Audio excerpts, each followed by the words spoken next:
3, 2, 1.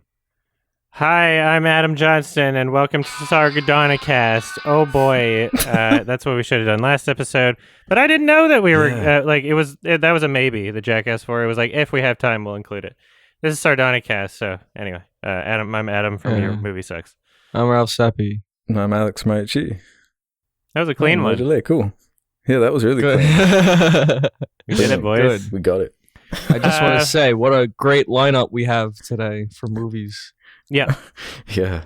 Only the best. Only the finest Kino. Yeah, Kino. Yeah.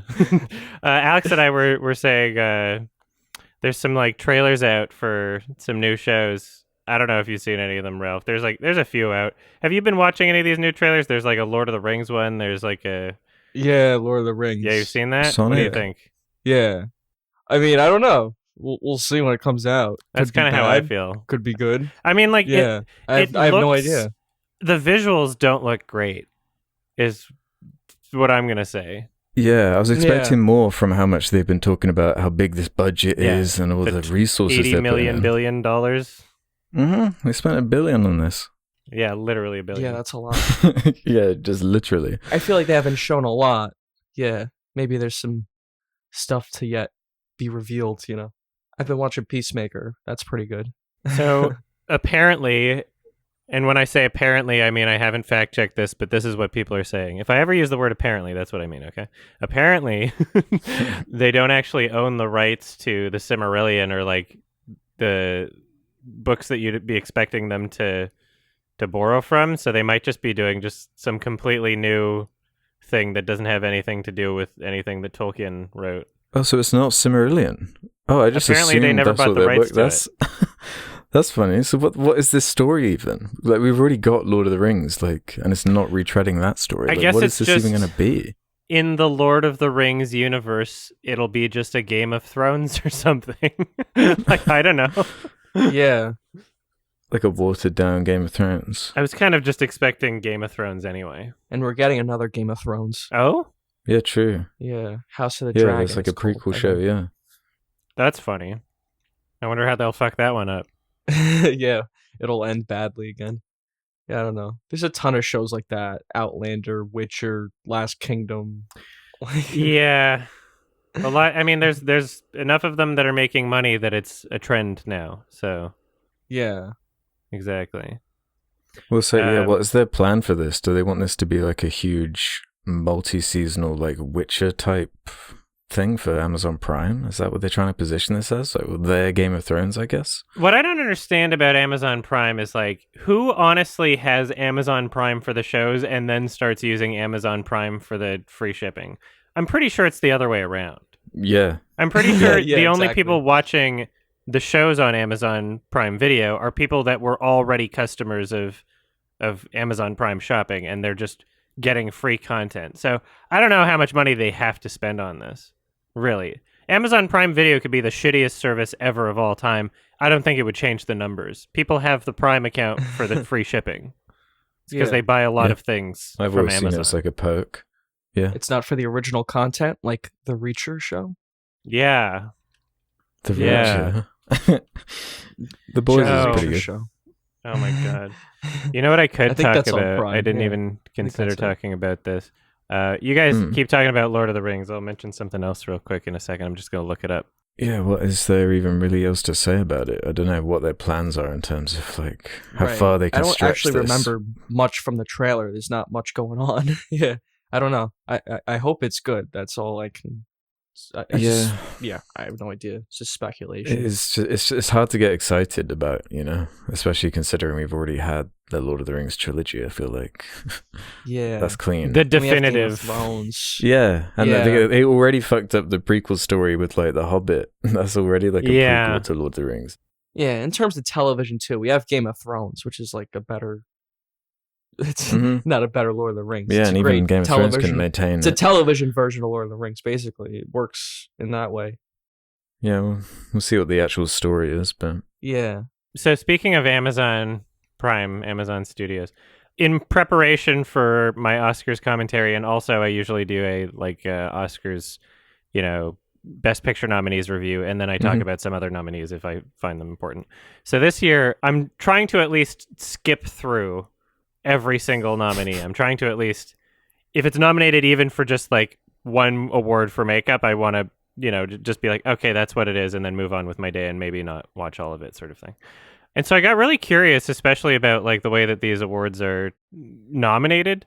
I got really curious, and I looked up each of the for your consideration campaigns from each of these studios, and some of them are like pretty interesting. So the Universal Pictures for your considerations page that I posted on Twitter, I'll post it in chat right now so you can see it. They're the movies that they tried to get nominated for Oscars are Old, Candyman, Sing 2, Dear Evan Hansen, Spirit Untamed, and Boss Baby Family Business. So Candyman's like the best movie out of all of those, and it's not even something I would imagine gets nominated for an Oscar. None of them did. So in terms of Universal's campaign, they have Sing 2. Did it get a song nomination? No, none of them got any nominations. Oh, thank good. God. What's really funny about this, though, thank God. Yeah. out of all 6 of those, you can click on the titles to see like what specific awards they were campaigning for.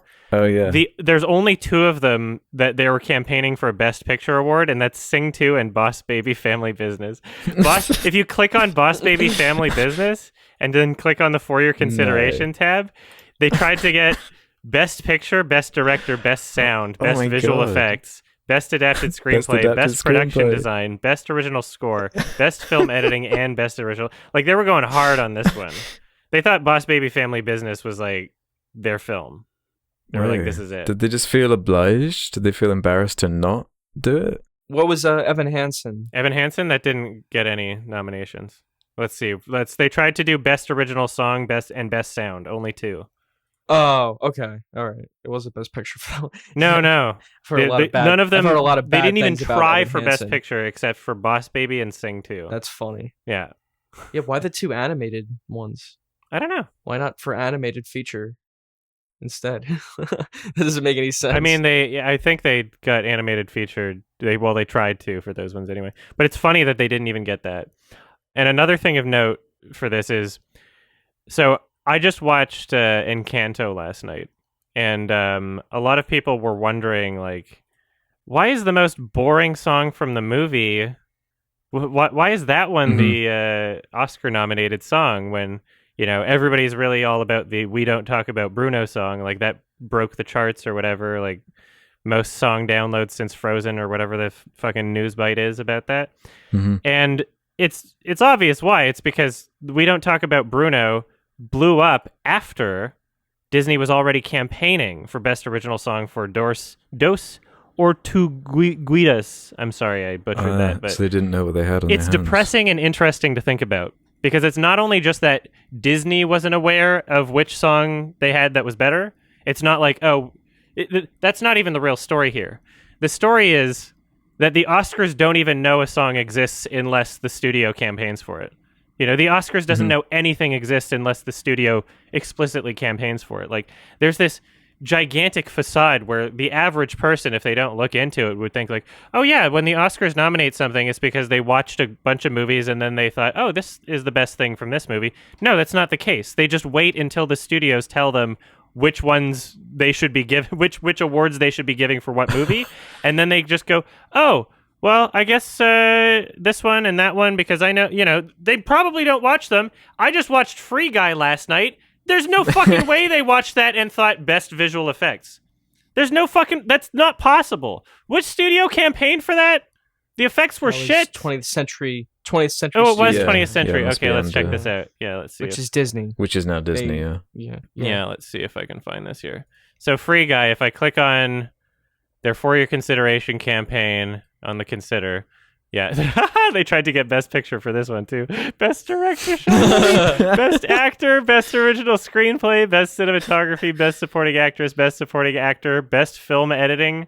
Oh, they just like, I love it when they're so ballsy. They did this with The Lion King 2019. They were trying to get Best Actor nominations for all the voice performances, like something that has never happened before in Oscars history. And they were like, let's see if we can do that. But yeah, wow. So yeah, the Academy saw, oh, here's the list of every studio that's telling us has good visual effects. They probably saw the poster. They're like, there's a lot of visual effects in this movie, clearly. Because otherwise I don't understand why it's nominated. I genuinely don't. Just, aside from the Disney link, Yeah. And I'm just wanting to, fans like it, whatever. What did you think of it? The movie? Yeah, Free Guy. Well, I thought I was only going to watch the first 10 seconds.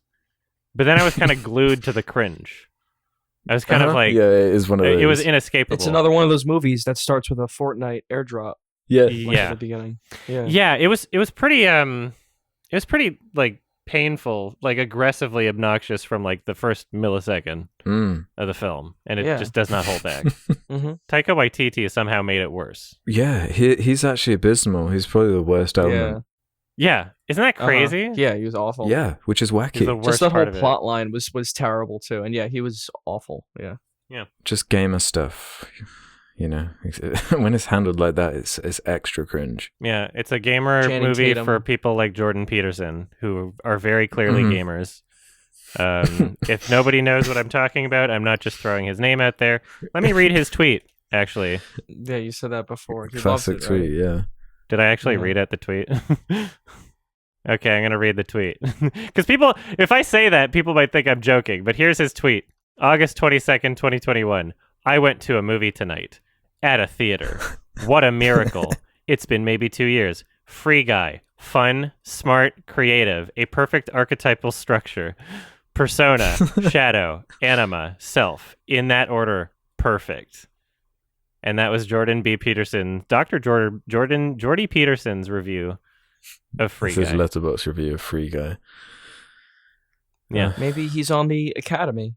He's on like the Oscar panel. Oh, yeah. They should have got a best screenplay from him then. Yeah. Speaking of gamers, did anybody see the Halo series trailer? Yeah, unfortunately, I didn't see.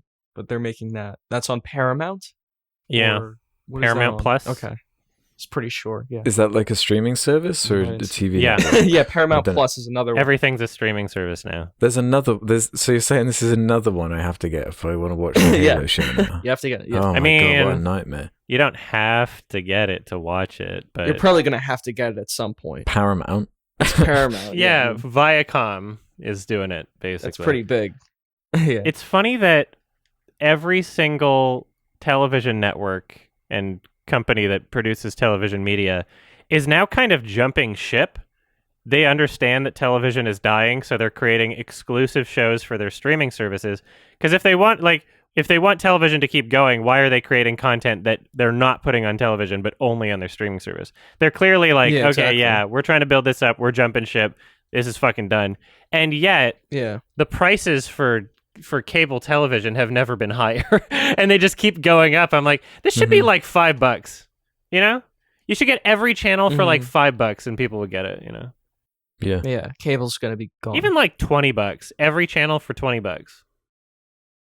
That would be that would be worth it for like cable. You know, it's a shitty service. There's some great shows on there, but yeah, a lot of those shows they're gonna end eventually, and then after that, I don't know. You know, Peacemaker's only on HBO Max, right? You know, it was crazy that Kingsman movie. It just came out in theaters. Like I just saw it on Hulu, and I watched it on Hulu. Like they released it on Hulu and HBO Max, I think. It's on Disney Plus here. Yeah, I don't know what studio that is, or it's not like I think it's Fox. It's not like Warner Brothers. Right? Let's see. Yeah, it's Fox. Yeah, yeah. They Hulu's owned by Disney. Yeah, and then HBO Max has like a contract for some Fox properties, which is why they have the new Guillermo and stuff. Wait, so Hulu is owned by Disney, but it's a separate subscription from Disney Plus. I know this shit confusing. Hulu existed before Disney Plus. Disney bought it, and then Disney made Disney Plus. But Hulu's separate. The ESPN also they own. Yeah, I think you can get them all bundled together or something. But yeah, they own all those Hulu, Disney Plus, all that. Yeah. This conversation only gets worse every time we have it. It's just we're not moving in the correct direction. Yeah, they own everything, right? Mm-hmm. Unlike the Halo TV show, which looks awesome. Am I right? Yeah. What did you think of that? Well, It's one thing if we're going to move to a certain point in time and be like, it is not okay for Cortana to be blue and naked. That's offensive. But the game didn't a game just come out this year where she's still the same? Like, I haven't played through the campaign of Infinite. Is she in that? Yeah. Yeah. So they didn't change. She doesn't have the same. They're not it's changing not quite her in as the sexualized. Sure, but she's not nearly as that. Like in the trailer for the, she's not just like. Oh no, she doesn't look anything like the TV show. Some woman. You know. I don't know. They changed the character design a lot in a way that would imply it's like, okay, we've moved past this. And that's fine if it was consistent with the games, right? But the game is not doing that, and the show is. It's and like so the it's face like, well, of the... Okay. It's the face of the actor who's playing whoever Cortana's based on, the old lady Halsey character. Yeah. But they're using the face of who voices Cortana in the games. So it really looks pretty strange in motion. Okay. But the whole thing kind of like reeks of that to me. This not only is this years late, I don't know if you remember, but this was revealed. This project was revealed like when the Xbox One, like original, with that like embarrassing press conference with the TV. Is this the same project? Yeah, I think it's the one. I think it's the same one. And that's just how long it's just been trapped in development hell, I guess. That's funny. I had no idea this was the same thing. Because every once in a while I feel like, oh, there's some Halo show coming out. I'm like, okay, and then like maybe I missed it or something. Like, is this the first Halo show? Wasn't there like some produced by Steven Spielberg or some shit? Like it was produced by somebody? Yeah, that was Ridley Scott? That was the reveal. But over the years, so I'm pretty sure this is the like same the director thing? of Annihilation. Yeah, it's gone through so many different hands. Oh at my this point. God. Like, yeah, the director of Annihilation was attached at one point. I'm pretty sure. No, Alex Garland wrote a script for the Halo movie like 10 years ago and sold it to like Bungie for $1 million, and then Bungie sold it to Universal for like 10 million, and he got massively cucked. Oh, really? And then they like apparently built like a functioning Warthog for it, and then just scrapped the project, and then it never happened. I don't think that this has anything to do with the Alex Garland script. I think this is something entirely different. Because he wrote a script for like a feature-length film, right? Like maybe they'll borrow some elements from it if. Well, yeah, because that was also rights. Just Halo as a property has really struggled escaping the game sphere. Because there was the Peter Jackson, Neil Blomkamp like stuff that was going on that fell through. That's what I heard about. Yeah, mostly. And now it's eventually just boiled down to this kind of TV show that seems to be hitting late. Yeah. It doesn't look that great. And I just don't really know where it sits and what I just want to know the specifics to why these projects fail and have to get dismantled and, unearthed and zombified like decades later, So if I'm thinking about, Alex Garland wrote a script or Neil Blomkamp wanted to direct it, his shorts are like the best thing he's ever made. His Halo shorts are like the best shit he's ever done. And then like Peter Jackson was going to produce, and then that just fell through. I'm just wondering, why did it fall through? It seemed like every party wanted to do it, and then somebody at the studio was just like, nah. Like, is that literally what just happened? Wouldn't be surprised if it was Microsoft End at that point, 2007. Maybe they were being really controlling of the license or something. And... Yeah, maybe. maybe it's like, at least we have details about the Five Nights at Freddy's development hell. The movie. Scott Cawthorn, like... this is the best script that I've ever seen, and it's perfect for the game, and I love every second of it. And then, like, 2 months later, I can't do it with this script. we're getting a new director, also. Okay. We're on the subject of video game movies. Can we move on to yes, we can. The iconic Kino film that was just released by Sony, the producers behind Venom. Bravoni. Called Uncharted. Venom. Same director as Venom. Mm-hmm. Uh-huh. And does someone want to describe the plot like it even matters? It's like a treasure hunt. There's an India Jones, and then a Naughty Dog. Not Indiana Jones. Made it to Nathan Drake, and then Sony went, that's cool, let's do something else. And then we got this. That's the plot. It has nothing to do with anything. The only similarities to the game is that they like fell out of a plane. Like, there's nothing about this that I feel like is close to the game remotely. I don't know what they think the game is. It starts with a set piece from Uncharted 3, where he's like hanging out of the cargo plane. Yeah, that's how it starts. Yeah, they pluck some imagery and settings from the games. Yeah, a lot of imagery from the fourth game I noticed too, and kind of framing it around my least favorite connection. Yeah, I don't know about you guys, but the the whole thing that makes Uncharted good as a game series is the fact that you're basically playing Indiana Jones set pieces, but constructed in like a video game. That's what makes it good. Yeah, it's the Indiana Jones in the video game format. Yeah, they're great games. I love them. Basically all of them. Even 4. I have my criticisms with it, but I love 4. And it's like, yeah, you feel like you're like playing like a movie, like an Indiana Jones kind of movie, except it's a video game. And you have this new character, and it feels like a movie. So to a point where it's like, okay, why even make a movie out of it? You know? Like, I just play the game. Yeah, in a space where this kind of storytelling is already tired. We've already had Indiana Jones. We've already had National Treasure. We've already had the money. Right. I'd rather just watch Indiana Jones. Yeah. Yeah. It's kind of peaked with Indiana Jones. And there is an Indiana Jones game. It sucks. Like, I played it. But it's not like Uncharted's much better. Unless the Lego Indiana Jones games are good. That's not what I mean. There's like this PS2 one that's like really bad. But like Uncharted works as a game. They're exciting and fun. Like, those set pieces are great, but it's a video game. Like, it doesn't translate. Like, these characters in this movie, they're so lame, and like the casting.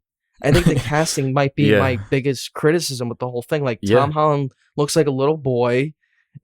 Mark Wahlberg's there. He's nothing like Sully. Not at all. And like everyone else is bad. Like Antonio Banderas does nothing. Yeah. Like, it's just like really no one brought anything to it. It's I like forgot a really Antonio lame. Banderas was in it. Yeah, I mean, I just saw it. I forgot there was a morning. villain.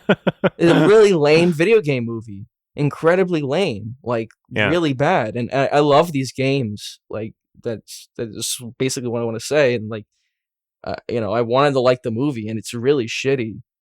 I would argue that even if you take away the gameplay elements of the video games, the cutscenes alone are far more competent than this film. Mm-hmm. Yeah, they are. The characters the are great. Character dynamics are interesting.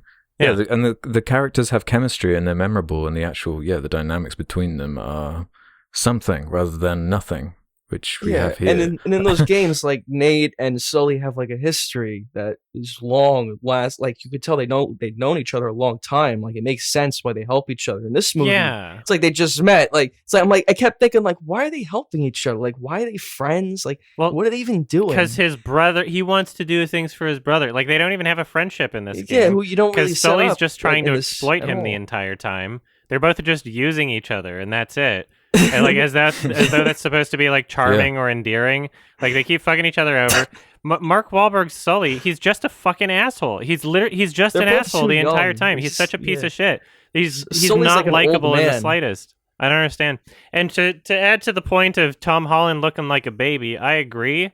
And they treat him like a baby. He does the whole like, oh, I'm going to drink wine way too fast sort of thing. They're like, slow down, little boy. And like, they're constantly infantilizing him. And yet, at a certain point in the film, we get a flashback, and it's like 15 years earlier, and it's like another guy that looks roughly the same age as Tom Holland or something. I was surprised by that. Like, how old is he supposed to be? Yeah, what I'm about to say is far-fetched. Tom Holland plays Peter Parker, who's like a teenager. Like, we just saw him play Peter Parker a couple months ago. Yeah. I'm just not, it's not convincing, Those are the roles that he gets. Well, I thought it was going to be a young Drake story. I thought I thought that was going to happen. I thought this was the flashback because of the casting. Yeah, exactly. Yeah, so when they did the flashback, I was like, oh, so they really just want this to be Drake. This is Drake in this universe. Yeah, like, utterly pointless. He sucks. Both of their performances were far worse than the average film I've seen them in. Like, I don't know if I can think of a worse performance from either of them, honestly. Well, maybe The Happening. Yeah. Like, Tom Holland, I can't think of one. Yeah. Did you ever see that that article that came out where it was like an interview with a GQ with Tom Holland, and he literally describes his performance as a mistake. He was like setting everyone up for let me let me get the quote here. Holland said that his portrayal of Drake was a more tough, very stoic take on the character, instead of the character's usual goofy and aloof approach to things.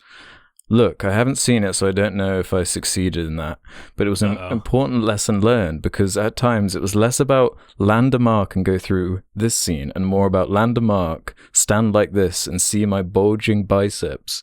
It was a mistake, and is something that I'll probably never do again.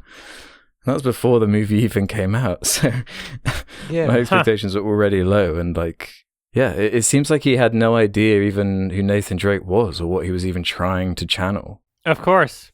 None of them did. The writers didn't. Like just a vague Indiana Jones It's nothing thing. like the Nathan Drake in the game. He's too young. Like I guess that was the point. They're trying to start him young so they can have. But they didn't, because then they had the flashback. But it seems like Tom Holland's not going to do this again. Mhm. Yeah, it just seems like there's not going to be a sequel. Honestly, I Like, hope there might not. be, and I hope it's better. But yeah, it just doesn't seem like they're interested in that, you know. And yeah, like what you're saying, Alex, there's like a lot of development problems with the movie, and I think it's been in development for a while. I think there's been about 6 directors behind it, before this director, there have been 6 directors, Oh, really? like other directors working on this movie, yeah, and they just kind of left until they settled for, Ruben Flesher or whatever. Yeah. Fleischer. Yeah, he reminds me a bit of Brett Ratner, where it's just like, yeah, I'll do that big studio project, I guess. I'll just wrap this one up for you. I think it's absolutely adorable that they keep going through so many fucking directors and so many different scripts being like, oh, we need to make this tweak or this isn't working. When at the end of the day, it has Tom Holland in it. Just fart out a piece of shit. You did. It made money. It's going to make money. Like, it's Tom Holland that's selling the tickets. It doesn't matter what's in your movie. It doesn't matter. Like, The movie should have been. but you're trying to perfect it? You already have Tom Holland in it. If you want to make money, you've done it. You've done it already. But how little understanding of their own IP, their own franchise do they have? If this is how little identity, like the official Uncharted movie backed by Sony is. Like I was waiting for that music to come in, and when it does come in, it was like, oh, I guess they were saving it to try and show like him becoming the Nathan Drake we know. But it was kind of more introduced as like a cameo for They didn't do it Nolan right North, like being there on the beach. That was lame. Mm-hmm. Yeah, well, the music in general and the whole music usage was really the lame. music is pretty bad. The music was in general, fucking yeah. awful. And yeah, when they finally did start using the melody from the iconic score, it wasn't even like the same chord progression. It was this really weird thing that they were doing. And yeah, mostly for the purpose of a cameo. They kept doing this weird, like, shitty, awful electric guitar tone that was never in any of the games, right? Like, it doesn't, the music doesn't capture anything that was in the games, right? Yeah. The games sound like Indiana Jones, yeah. Or like Lawrence of Arabia. We can have the, like I want to address a potential opposing argument, because sometimes people look at conversations like this and they go like, what? So because it's not the game, that means it's bad? Not necessarily, but there has to be an argument for why the changes are better. There has to be an argument for why a change is made if there's going to be something that diverts. If it works and it's different, then that's great. But everything we're listing is like, okay, it's not only different, it's just bad and it doesn't work, right? Yeah, the music is just infinitely worse than the games. It's not memorable in the slightest. No, I have all I remember is just that ugly guitar tone. Tom Holland's performance, I wanted to mention, he sounds like a New Yorker for like a third of the movie. Did anybody else think that? Yeah, it's just Peter Parker. That's all I saw. Or, it's just him. It was Tom only Holland. for a third of the movie. It was so inconsistent. Like, I don't know what the fuck he was doing. He's been in some bad stuff, Tom Holland. He's got good parts. He's only been in bad movies outside of the Spider-Mans. When he's not Spider-Man, he's a bad movie person. Yeah. Name Cherry one good movie he's Chaos been in other Walking. than Spider-Man. The one with Robert Pattinson is very good. What is I like it? that one. The Devil All the Time.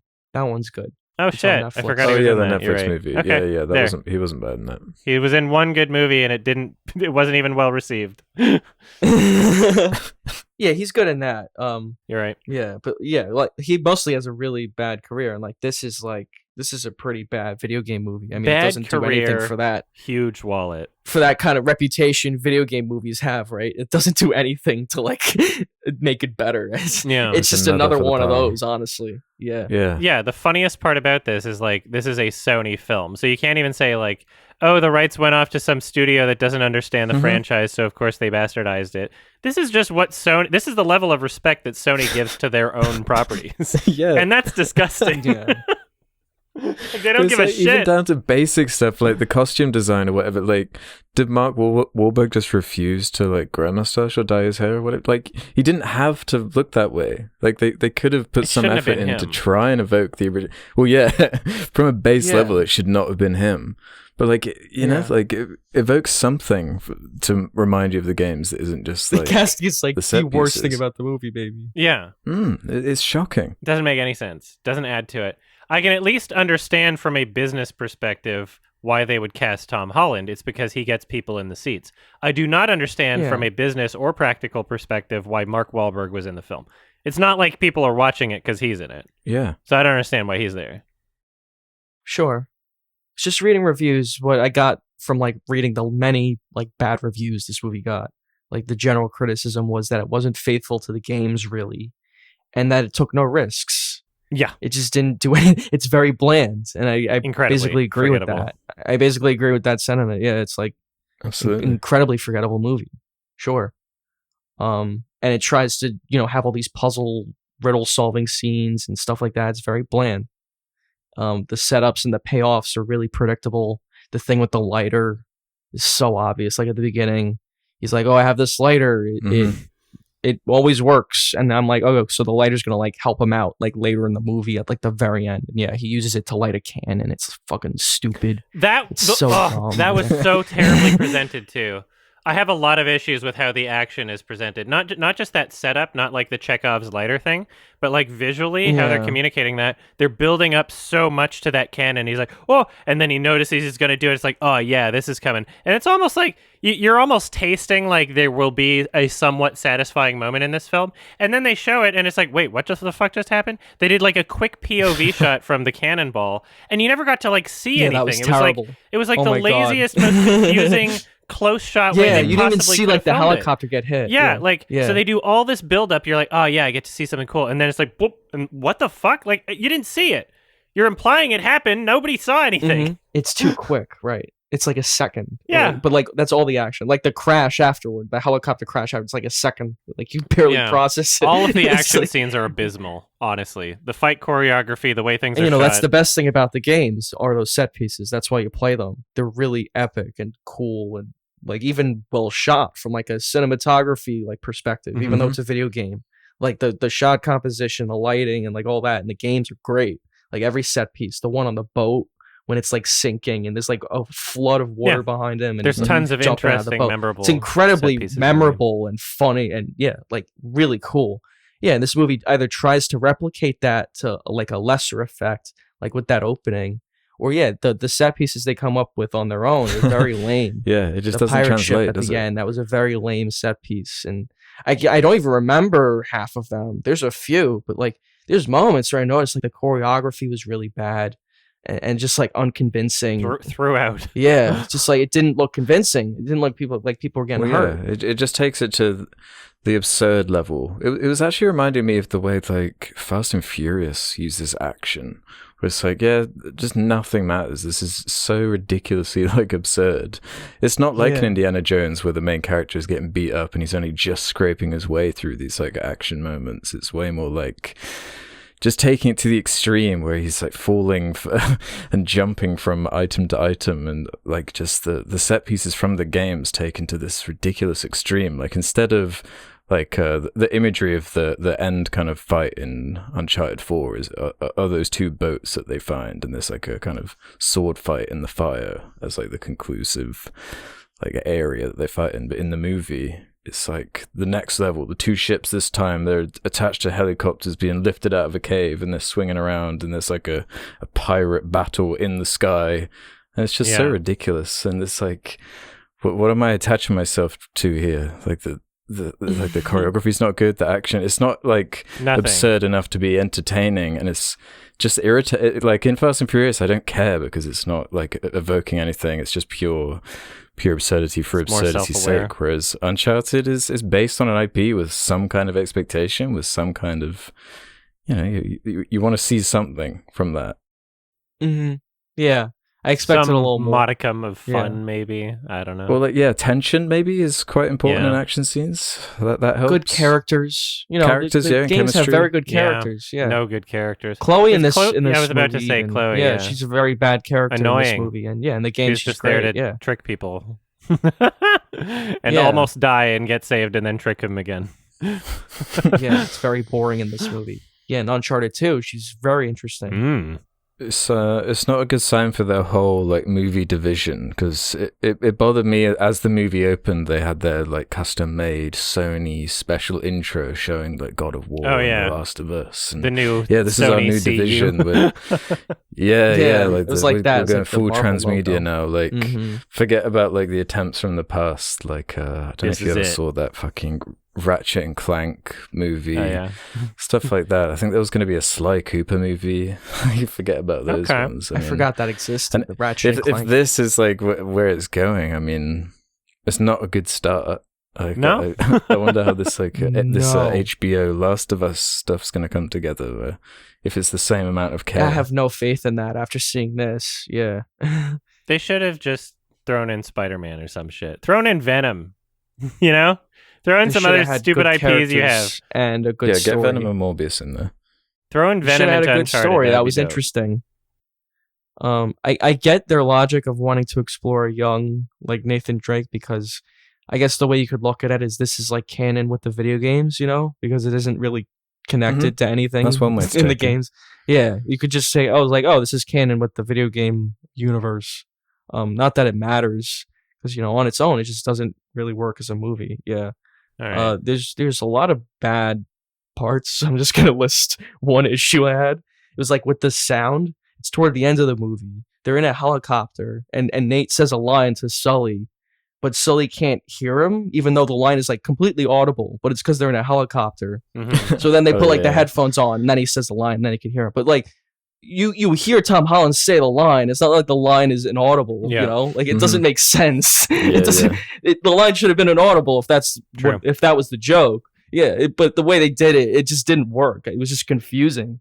There's like a million moments like that in the movie. But, all the humor, like the humor is really, really charming in those original games. But how it's translated here is like Tom Holland going through Mark Wahlberg's phone. It's like, oh, you got Tinder on here, buddy. That's the joke. He has Tinder. It was like Space Jam with the Twitter or whatever, the Navy using Twitter joke. It's the same exact shit. Yeah, it's just Tinder is the joke. He has Tinder. He has Tinder. It's not for your Tinder profile or something like that. Was that yeah, it was so obvious they were like just leveraging the charm of the leads to try and sell the like awful jokes. It was like edited around certain punchlines, and I don't know about like the crowd you saw it with, but it was pretty silent for all. I had no laughs. No one was really laughing. Yeah. And there were quite a few people at my showing. Yeah, none of it was funny. No. I think Tom Holland can be like charismatic, like at times, but he's not utilized well in this movie. Even him being charismatic wouldn't save it. Mark Wahlberg sounded like he was slurring his lines for half the movie. It seemed like he showed up on set drunk or some shit. Like, I don't know what was going on. I couldn't understand him half the time. And in the trailers, there was like a shot where he did have a mustache and like acknowledges it, but I don't remember that in the movie. No, I was gonna bring that up. Maybe it was a Justice League thing. That's crazy that they didn't put that in the movie, because he doesn't have a mustache in the movie at all, right? That's really funny. Was it a post-credit thing? Because I left, like maybe it was maybe like an after-credits thing. Oh, maybe. There was, no, it wouldn't. I don't think it would make sense. There is that little like teaser where it's like, oh, yeah, the Uncharted 4 brother stuff is what we'll do with the next one if we make enough money here. But oh yeah, the way they ended that fucking post-credits thing, where they come out of the door, they're like, whoa, and then it just doesn't show what they said whoa to. It's like, it's not going to mean anything. What is it going to be? Like, another memorable character? Like, what do you... They haven't introduced his, like, other girlfriend. I think her name's Elena. Thank you. Blonde one. Yeah. Mm-hmm. Yeah. They need to do that. Yeah, that's probably who it was. Unironically, if this movie was the exact same, and then, like, instead of... you know, continuing the pirate ship thing, maybe they were doing like the Uncharted 1 stuff where they like go into a tomb and then they're like, oh, there's some sort of demonic thing. And then Venom shows up. People like you'd double your revenue. Like, even if you didn't advertise it in the trailer, as soon as it got out, like that would have been cool. Dude, Venom's in the movie. This is an MCU thing. Then everybody would be obligated to watch it. Oh my god! Why a not? Sony crossover movie? That would be really cool. Just like throw everyone in. You own like the Venom, IP. You can do it.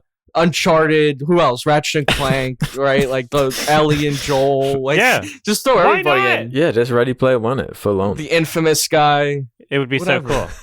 That would make it. The movie would go up 1 point at least from me. Yeah. It would be a But better film. just do like a separate movie like with this idea. Yeah, have like the Sack guy in it from Little Big Sackboy? Planet. Yeah, just so Best everything. character name. Just throw everyone in. Venomized Sackboy, yeah. Yeah, Oh my God. Venomized Sackboy. Yeah, and then we could sell Funko Pops of it. I don't know. What else is there to say about that? Nothing. We're moving on. 2 out of 10. Good movie. Yeah. 1 out of 5. 1 star. Yeah, I agree with you, Alex. I think we're all in agreement. Yeah. Yeah, I wish I liked it more. Yeah, just nothing. I'll watch it again and maybe find more Really? things I don't like about Yeah. it. Okay. Yeah. I would never watch this again. There's It's just not no painful. excuse. That's why I'm not giving it It a was half painful. star. It was really boring. Yeah, the boring stuff. That's the most unforgivable thing. I don't remember the last time that instead of just going pee in the middle of the movie, I went pee and then went and got a beer and then came back. Because that's what I did with this movie. I was like, nothing's happening. It doesn't matter. Yeah. Yeah, you wouldn't have missed anything. Yeah. That's I don't really do that. I did that with this film though. Yeah. It's time for the movie recommendation from Ralph. We got some extra Kino in this house. Oh yeah, something better than Uncharted. Yeah. Introduce it. Oh, okay. It's your So the movie I picked for us to watch, I picked a bad movie for us to watch because I enjoy bad movie discussions. They're very funny. And this is like a really infamous one. It's called Going Overboard, and it's starring Adam Sandler.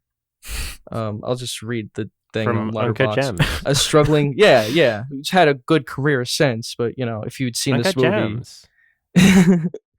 Gems. you'd be like, yeah, he's not a good actor. So here's just the plot description. A struggling young comedian takes a menial job on a cruise ship where he hopes for his big chance to make it in the world of a cruise ship comedy. In the world of cruise ship comedy. Yeah. Yeah. So he's like, just like a pool boy working on this cruise, and then he becomes a comedian. Yeah, but he's like in competition with this other comedian who's like a big bully. Like Dickie or whatever. Yeah, I think that's his name. And then, yeah. And so like Adam Sandler just wants to go on stage and tell jokes and just prove to everyone that he's funny. And that's like basically what's going on. Yeah. And there's like all these like pointless cutaways to like just women talking about random shit. And Adam Sandler is like the worst actor like in this movie. If you had seen this movie, like I think this is his first film or like one of his earliest. Should have been his last. Even before SNL.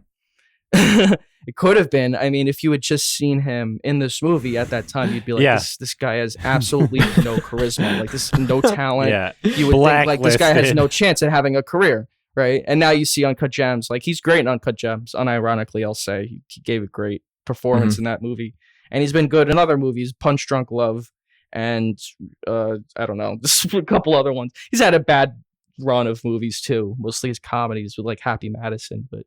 If you had just seen this movie, you'd think this guy has no talent. He's not going to have a career. He's horrible in this movie.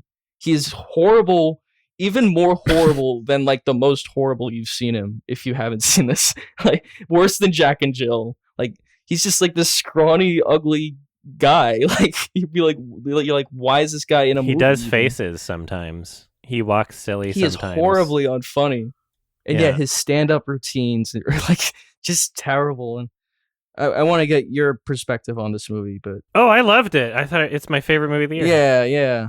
I'm retroactively giving my favorite movie of 2022 to a film that was made in 1989.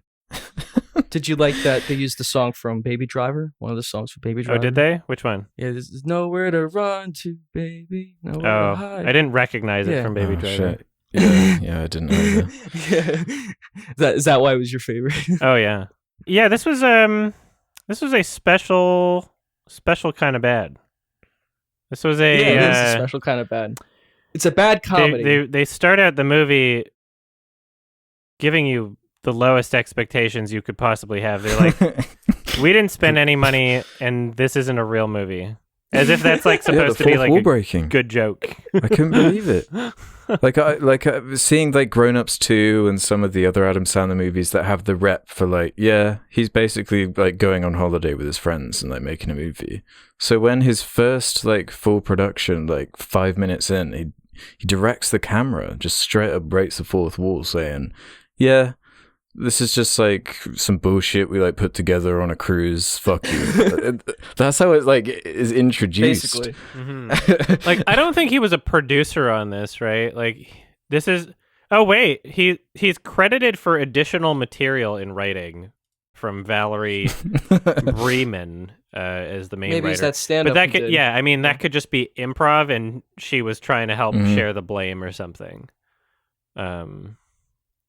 Yeah, this is the passion project of Valerie Bremen. This is her first film. She went on to direct 4 other films, one of them starring Jon Favreau, actually, which is interesting. There's an official selection at Sundance called Love and Sex. I'll watch that at some point. But anyway, this is her first film, and it is it should have been her last. Just like Adam said, no one should be allowed to keep making movies after making This should have been the last for everybody. Yeah, everybody really. Involved, you're canceled. I'm sorry. You can't make this. This is really bad. This is you can't even say it's an exaggeration when you're calling this like one of the worst movies ever made. It has a 1.2 on Letterboxd. It's not great. Not it's great. Really it's really tedious. It's a tedious movie. What do you think, Alex? Lots of good actors that are wasted, like Burt Young. Yeah, some really random cameos. Like Billy Bob Zane. Thornton shows up. Billy Zane. Completely wasted. Like unfunny. Probably the best part of the movie was Milton Berle. He's like a famous comedian. You may not know him now, but like, you know, maybe at his time he was like a very famous like American comedian. His part was like one of the least painful scenes, maybe. But for some reason they added like a laugh track over top of his jokes. I don't know why. It didn't make any sense. Yeah, that was he like weird. tells a joke and it's like ha ha. I'm like what? It's trying to be quirky throughout the film, but it doesn't make sense. It thinks the fourth wall breaking is funny. It's like, oh, look, isn't it my best friend? Hey, what are you doing? Oh, I'm just talking to this camera. And then the scene just continues like, ho, ho, ho, ha, ha, ha, ha. Whoa. Like, Jesus Christ. I couldn't imagine being like stuck in a theater full of people watching this movie. Like, that's some genuine torture. There's just nothing worse than like a bad comedy like this. There's nothing worse. Because it's just, you can't even laugh at how bad it is because it's trying to make you laugh. It's just sad. It's uncomfortable, yeah. I was laughing thinking about you guys watching it. That was making me laugh. Just these like painful scenes. Yeah, it's like, definitely one of nothing those. happening. Just like What about just like the perverse like beauty pageant angle? Like that's one of the big selling points of the movie is that like the boat is just full of like women constantly. Yeah. Well, that's like the story. It's basically like the main character is just Adam Sandler who's upset that no one finds him funny and that he can't get laid. Yeah, exactly. Like the whole he wants thing. to be funny so he can get laid. Like he doesn't respect comedy or anything. He just wants to get laid. But like no one likes him because he's ugly. And annoying. Yeah. If we took this exact same film and it was directed by Tim Heidecker, it would be genius. It would be more ironic. Well, exactly. It would be like, damn, you really captured the most awful thing you could imagine. You know? Yeah. I was imagining what like Sacha Baron Cohen would do with some kind of like, you know, the opportunity to like combine the like interviews with a bunch of like, you know, models or whatever and try and make a joke out of it in some way. Because there are these like interspliced scenes of all the girls being interviewed, these like random questions that seem to just be plucked in whenever it's convenient. Like the structure's just like so random. It's like, mostly random cutaways and just like gross out jokes and it just juggles between being like something like a woman in a bikini or like a seagull shitting in someone's drink. If I had $1 million, I would buy all the Clearasil so no one would be able to stop popping pimples, so no one would be able to stop their pimples, and I could pop all of them. Yum, pus. That was a joke. This was written by an insane person that belongs. It should be institutionalized. Is it asylum? Yeah. Lock him up. Lock her up. Hashtag lock her up. Valerie Bremen. What was the beginning with like the VHS tapes and he puts the VHS tape Oh, the joke was that he has porn. Yeah, I think that was them trying to be like meta. The joke was that he has porn in his house. That was the joke. It was just so confusing. The porn exists. Did you like the animated intro? Yeah.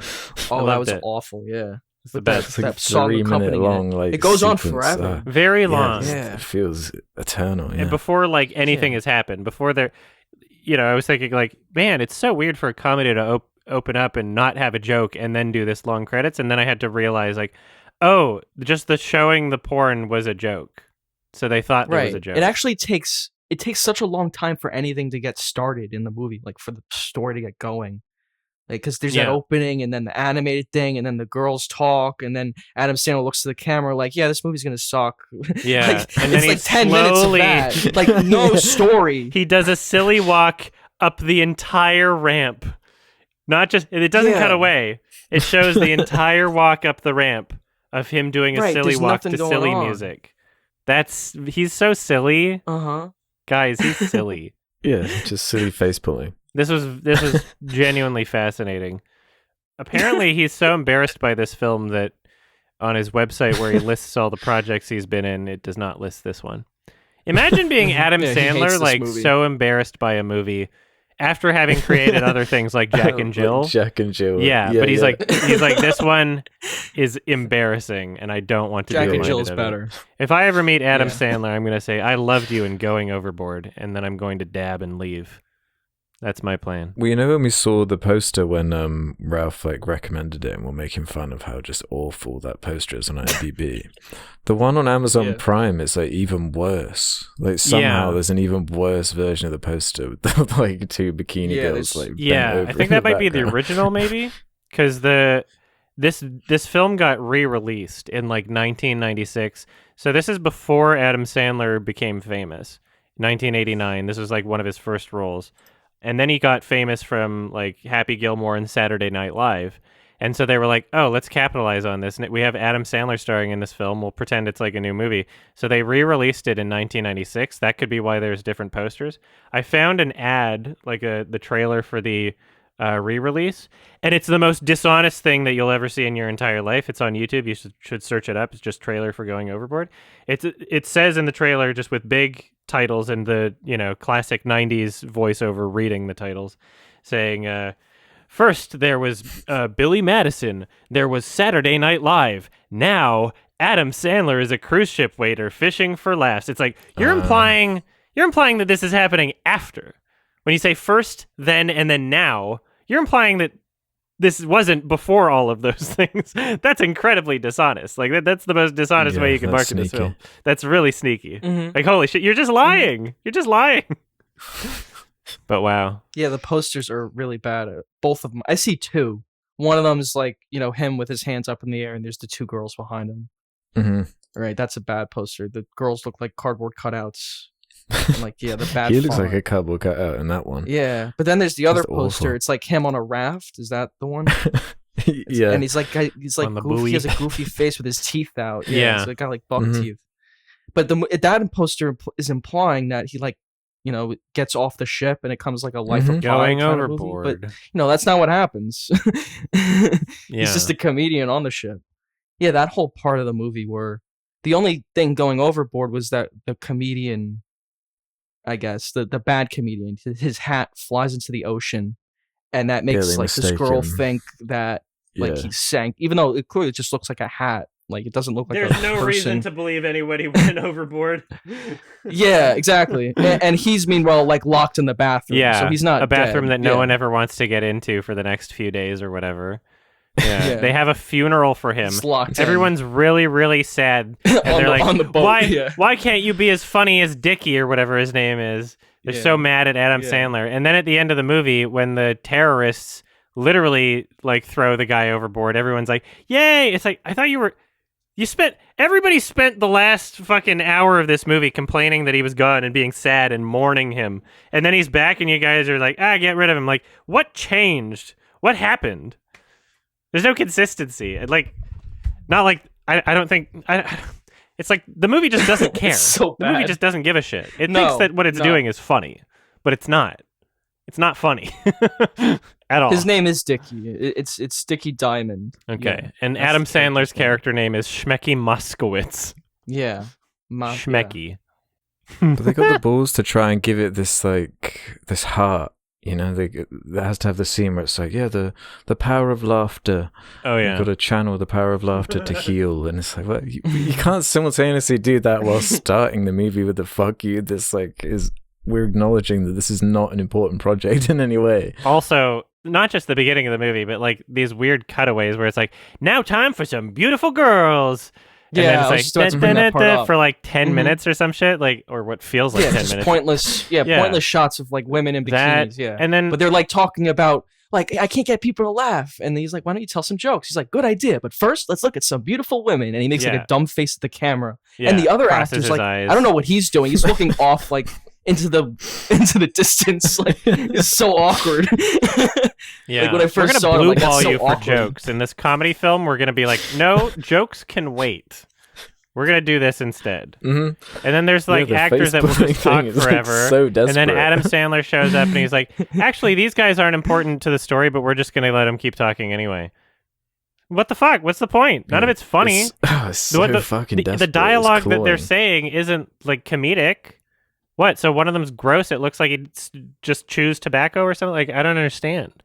So weird. It's funny how quickly the space between like when Adam Sandler's character finally has a moral compass at the beginning of the movie, he's like, that guy's telling stories about how he beat someone up. I better do something about it. But like, what was it? 20 seconds before he fed a woman like bird poop Bloody Mary because she was rude. It's like, I don't know. That's more serious. That like, I don't know if you have a moral compass or if I'm supposed to believe you do.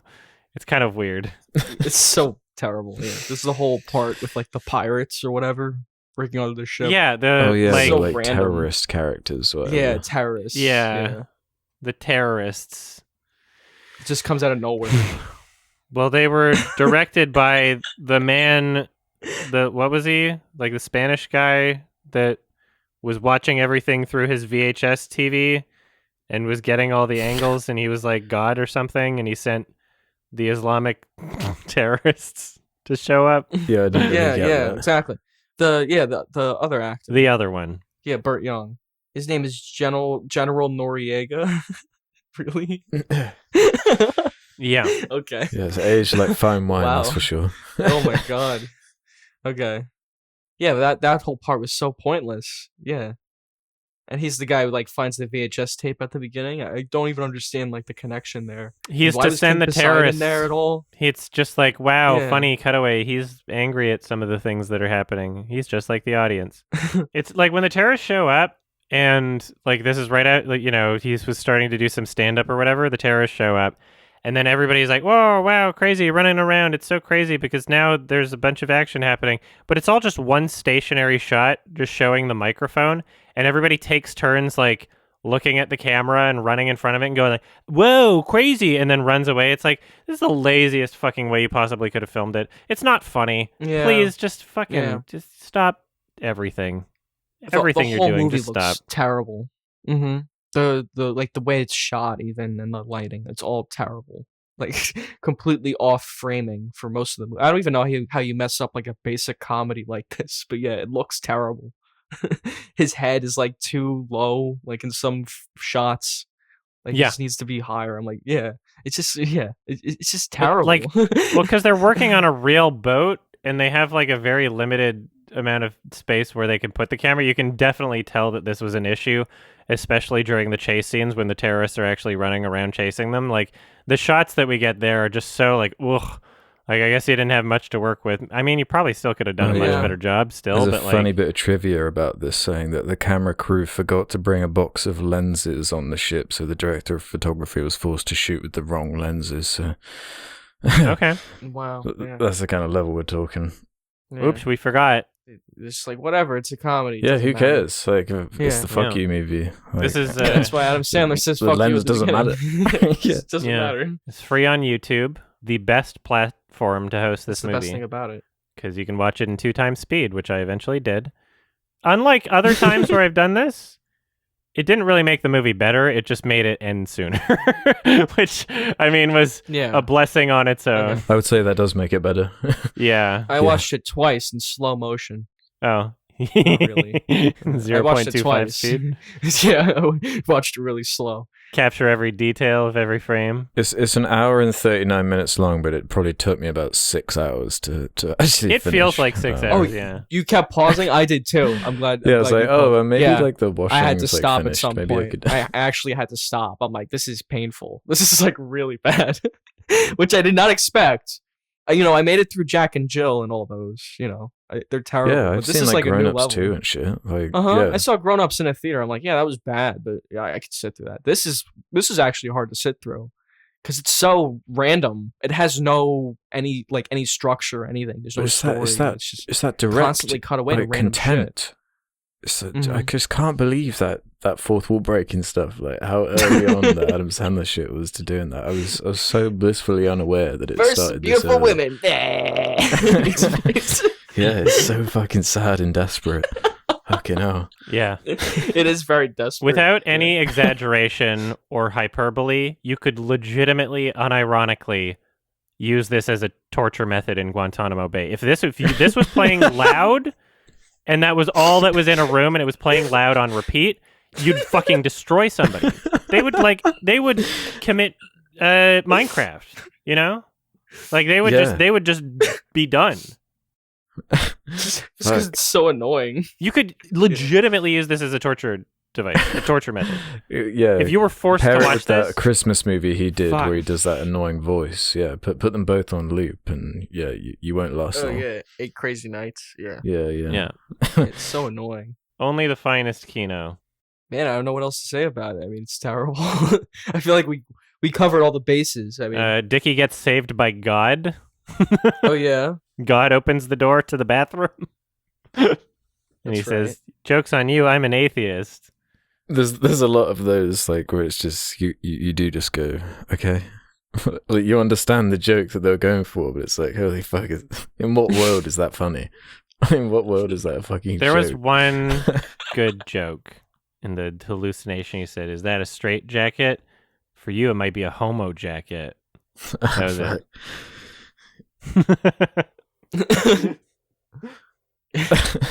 Yeah, the one time I laughed was like I just wasn't expecting it at the end. Fucking the like Poseidon shows up or whatever, and he introduces his daughter, and every time he says her name, he like just screams her name for no reason. It's just I don't even remember All that. So all right. Well, yeah, I was hoping you guys would like understand that bit or something, or like maybe there was a joke I missed because maybe they were just Maybe I reusing missed the it too. I don't introduction audio. Yeah, I maybe feel like in at the that point comments I gave someone up, can yeah. explain the slimy bit. Yeah, It just ends with more, misogyny. This is a random woman. yeah, It's it's just awful. not the best film from 1989 or any year. Oh, did It's you so notice that bad. thing in the credits? I just left the credits running. Oh. And at a certain point, it just yeah. like devolves into like maniacal laughing. And that was fucked up in 2 times speed. I remember that. That was weird. Yeah, so back to your I left it running too. Yeah, it ends with like Yeah. a really annoying song too. Yeah, everything Mhm. about this movie's fucking terrible. I think we should.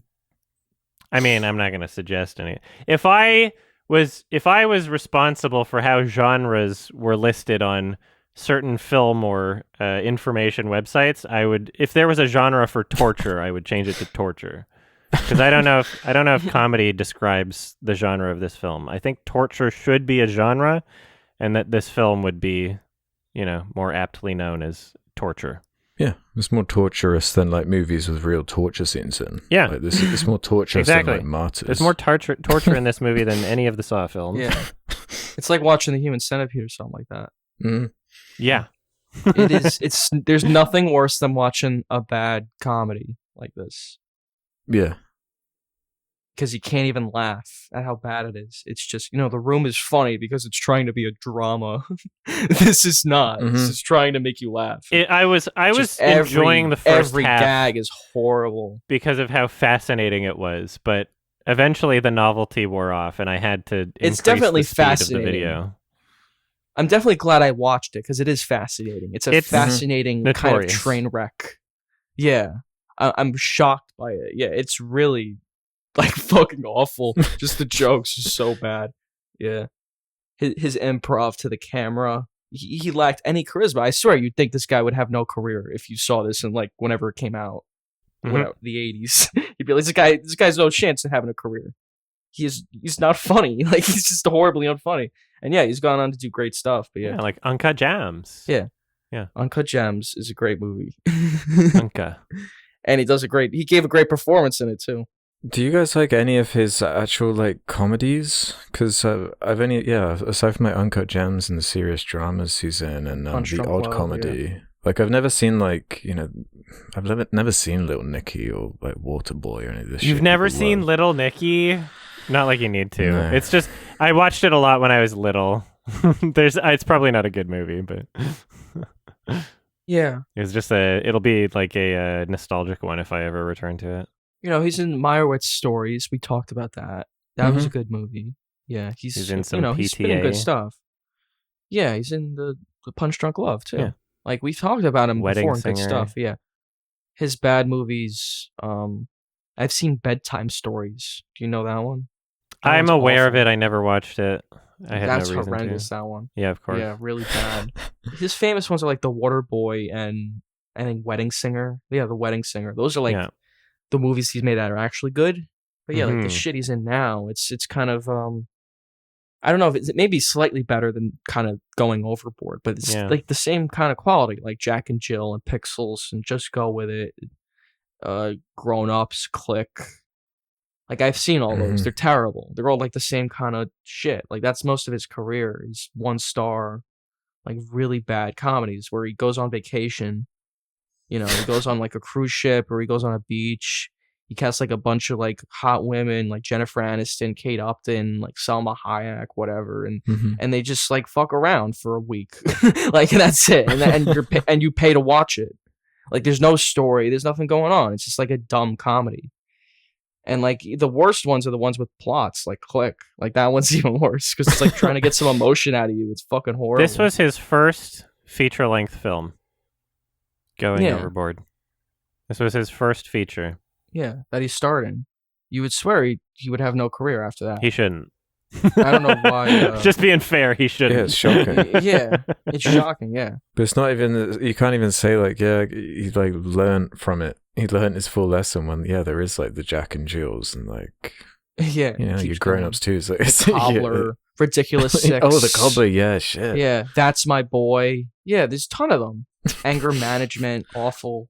Yeah, this is the one he's embarrassed of. Like, what? Yeah, and think of all the bad movies he produced, like all those Rob Schneider movies, the Bucky Larson, the Kevin James vehicles, like Zookeeper, and like all that shit he does with his friends, Ridiculous Six. It's constant like awful movies, the fucking awful Netflix movies like The Do-Over, and constant like awful stuff. Like it's mostly that, but he's got some good dramas in there, and he's like an oddity. Yeah, every once people in a while. Respect his film work. I think we all respect his like films that he's good in. Like we all like Punch Drunk Love. We'd rate that highly. It's just this shit it's like the total opposite side of the spectrum of like an actor, where you just see something so awful. It's like a really diverse range in his like filmography. 1 out of 10. This is like it's unironically torture. It's 1 out of 10. Yeah, there's really nothing positive I can point at. This one is, you got it right. It's torture. It's torturous. I couldn't quite believe it sunk to the levels it did, but I guess it's appropriate considering the setting. 0.5 star. Fuck this film. I'm with you guys. 0.5 star. Good pick, Ralph. Great pick. Is this okay? Let me ask this question. Is this the worst film that we've had a full discussion on Sardonicast? I think Ben and Arthur's worse. I think this is worse than Ben and Arthur. Ben and Arthur was fucking hilarious. It is entertaining. Ben and Arthur was great. Yeah, you are right about that. Ben and Arthur is my favorite movie. I think it might be. It is the worst. I genuinely think it might be. I can't think of a worse one. It might be. This and Ben and Arthur, like neck and neck for me. Ben and Arthur's so poorly made. Just Just unrelenting contempt for the audience. Yeah, They made that movie for fucking $5. Yeah, exactly. It's so you gotta bad. give Ben and Arthur some credit. You know, they had like they managed to nobody make had something any hilarious. experience. They were using non-actors. You know, this movie had enough of Yeah. a budget for all those cameos, right? And then they said they didn't have a budget at the beginning. Like, they were working with a real film crew. Mhm. They like did the whole thing on that boat or whatever. Yeah, this is like a real Right? production. It's just a horribly painful comedy. Yeah, They it's had just a less of an painful excuse comedy, to make like a bad movie, and they made a worse movie. Yeah. So Ben and Arthur's Saving Grace. That it's not trying to be funny. I don't think it is anyway. I don't know what Ben and Arthur was trying to do. Ben and Arthur honestly. came But I think it from- was. I think it was trying to be a drama. it had like, for some the most heart. part. It was a personal Yeah. story about gay marriage or something. And the guy's obviously gay, Yeah. so you can tell it meant a lot to him. Yeah, Whereas I don't know about going overboard. this is definitely like one of the worst things we've talked about. Yeah. One of the worst movies maybe I've ever seen. Mm-hmm. Yep. Yeah, it's the worst thing I've seen Adam Sandler in, probably, which is shocking. Probably, yeah. And that is shocking because Jack and Jill and Grown Ups 2. Yeah, he's responsible for a lot of crap. Anyway, that's enough of going overboard, I think. Woo! Yeah. Questions. We Jesus. made it through that, yeah. Okay, let's do some questions from the Sardonicast community. If you want to leave your own questions for us to answer in upcoming episodes, head over to the suggestion thread on the subreddit, where you can ask us whatever you feel like, just like Sarcastodon did, who says, if you could create an awards show from scratch to replace the Academy Awards, what would it look like? You can adjust, change, or add anything from who can vote to the categories in the show itself. It'll just be me. I It'll get just to be pick- the things Yeah. that I pick. I No one get to else. pick everything. the complete authoritarian awards show. That's what it would be. Yeah. Yeah. The Authie's. I mean, yeah, it's, The it's Ralph already Awards. almost that anyway, isn't it? But just with, like, if Disney is the authoritarian ones at the top. Yeah, I don't know. I feel like kind of what you were saying and alluding to earlier, like the fact there isn't a team of like scouts or people who work for the Oscars in some form that actually like it's their job to try and get like a diverse range of films instead of just whatever's like I guess trending on Twitter. It seems like how they gather their picks. It seems Yeah, like it's just this- whatever is campaigned for. Yeah, it's the Mhm. campaigns. big That's all they studios. like. That's and it. they have the most money. You know, you Like, get it's a lot of becoming money. to so much campaign. clearer Yeah, every it's a big day. studio. Like what I was talking about earlier. Like you cannot have it's not possible to look at Free Guy and go, that deserves a nomination for best special effect. That's not possible. Yeah, out of every The only film, way that can happen every is a film studio yeah. campaign. There's Mhm. no exceptions to that. That's not possible. And there's so many categories where like, okay, what they need one more to fill up the slot. There's so many where they'll just like, they'll have like 2 movies or whatever, you know. They just won't even use the full 5 slot for some categories. Like you didn't even need to do Yeah. that. Also, like fuck, I can think of one off the top of my head. Titan had better effects than Free Guy. Mhm. Why not? They weren't even like the best effects, but it was better than Free Guy. More inspired. Yeah, as far as artistic intent, for sure. Like you really do not have to look far. You just have to. You have to have some sort of idea of what movies came out in a year, and that's something that the Academy is incapable of. So they wait until the studios give their for-year consideration list, and they're like, "Oh, we'll just pick from these ones only." Is there such a thing as a movie that's like? Perhaps we'll have to actually do some research on this. I want someone to find this out. If we can crowdsource this information, does the Academy ever nominate anything that wasn't a part of a 4-year consideration campaign? Or is that just not something that happens? Like, I read through the Oscars rules for eligibility for awards. I don't think that it's like a necessity that you have to have a 4-year consideration campaign backed by a studio in order for it to be eligible. But my argument is like, I don't think that happens. Like, I just don't think that happens, especially in like, I don't know how far back you would have to go to find an example of that. If we can crowdsource that information, I would be dying to find out when the last time the Academy nominated a film or an actor or anything for something that wasn't explicitly campaigned for in 4-year consideration campaigns by studios. Find that out, because I would be dying to know that information, and I do not have time to do that work right now. Yeah, the special effects thing, like you were saying. There's a ton of movies with great special effects they could have nominated. They just They're, have like, to be much aware better. of movies that came out Yeah. in a year. They're incapable. I would honestly say the Suicide Squad had better effects than Free Guy. That's an Oscar movie. I'd say I'd nominate that over that, or The Green Knight, or Yeah, maybe. What else? Anything. Nobody had special effects in it. Yeah, any of those would have been better. Malignant. Yeah, Malignant actually had some pretty cool special effects. Yeah, they're great. Yeah, what the fuck? It's horror though. Was that even? Seamless. Yeah, Nightmare I think Alley. it was, Nightmare Alley had special effects too. Nightmare Alley is a ton. Some movies have so many you don't even notice it, like backgrounds and shit. Yeah. So any of those would have been better. And Free Guy. Yeah, it's like a joke. Free Guy. That's like that movie's like for fucking families. Like that shouldn't be nominated for anything.